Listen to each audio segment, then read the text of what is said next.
Быйыл Нурлатның 80 егеті Россия хәрби кишләре сафларын тулыландырачак. Призывникларның количестволары әзәя бара. Бұл нәрсә белән нителгән, нәрсәгә бәйләнгән. Хәзер елдан ел контрактный службага күбрәк безнең егетләребез, армияда сафларында хезмәт итеп кайткан егетләребез контрактный службага китә башладылар. Егетләрнең 28-е хәрби хезмәт урынына киткән инде. Иртәнге сәгать 5-тә үк хәрби комиссариат шәһәрнең иң җанлы урыны.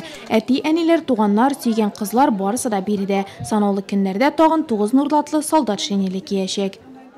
Они будут распределены по всей территории Российской Федерации по воинским частям. И 10 человек весной и летом 2018 года будут отправлены в нашу подшефную часть, город Севастополь, воздушно-космические силы. Махсус бүлмәдә хәрби хезмәткә чакырылучылар йөзләре җитди. Бүген Нурлатның 9 егетенә армия хезмәтенә район җитәкчелеге хәер фатиха бирә.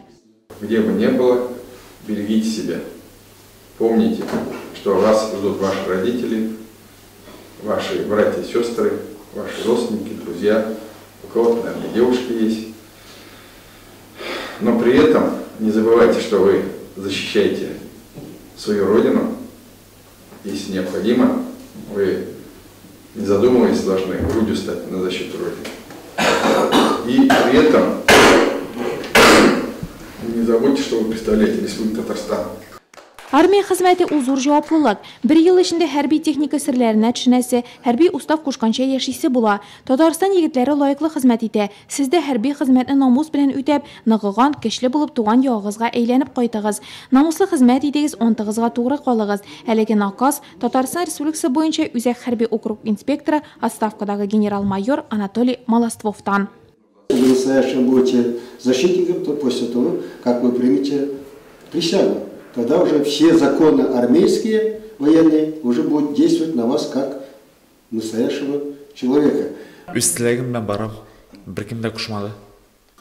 Россия гимны яңгырый, автобуслар юлга кузгала. 9 нурлат егете өчен яңа тормыш башлана. Дәрәҗәле озатучылар наказындагыча, алда 1 ел дәвамында хәрби устав нигезендә яшәү чоры.